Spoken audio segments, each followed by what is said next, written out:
You may or may not be familiar with YouTube's Community Captions feature, which, when still in place, allow viewers to subtitle other people's videos.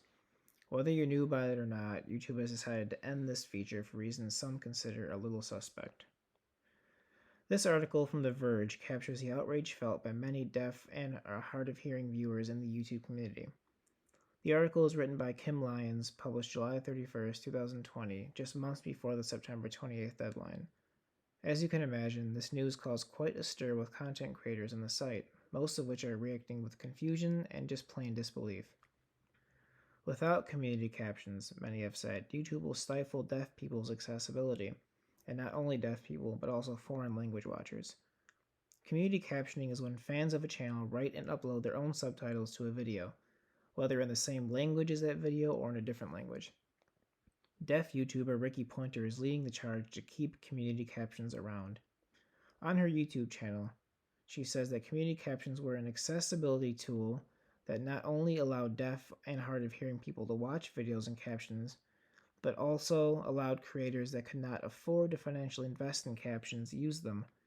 The cost of having a professional captioner subtitle your videos can run up quickly depending on how long your video is, depending on how much you upload or how often you upload, and depending on which caption company you use.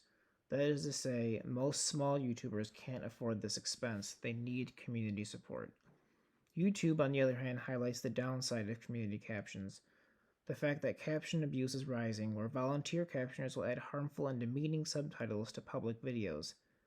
Also, the fact that it was rarely ever used and probably not worth the cost of maintaining it also plays into the picture. YouTube still allows all of its users to access auto captions and to sync your own captions or third parties to your video. YouTube said it would also provide certain community caption users in the past 6 months a free subscription to the subtitling service Amara. However, many in the deaf community consider community captions a poorly promoted feature, that YouTube didn't make this feature apparent enough for anyone to catch on. There's a petition out there to reverse YouTube's decision that to date has over 500,000 signatures. That's up from 49,000 at the time of this post. Some of the strong opinion that YouTube is making a mistake by completely getting rid of the community captions feature, even if they intend on bringing it back in the future.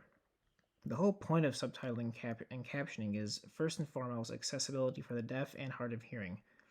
Captions have a great secondary benefit, but accessibility and the functionality of them is by far the most important. By getting rid of community captions, you're not considering the people who rely on them to watch your videos, people who, might I remind you, i.e. YouTube, pay for premium subscription services and are active and profitable members for the community. Customers who spend money on your platform and that make that platform money shouldn't be phased out of enjoying its content without having to spend hundreds on captioning services or hours of time editing one single video.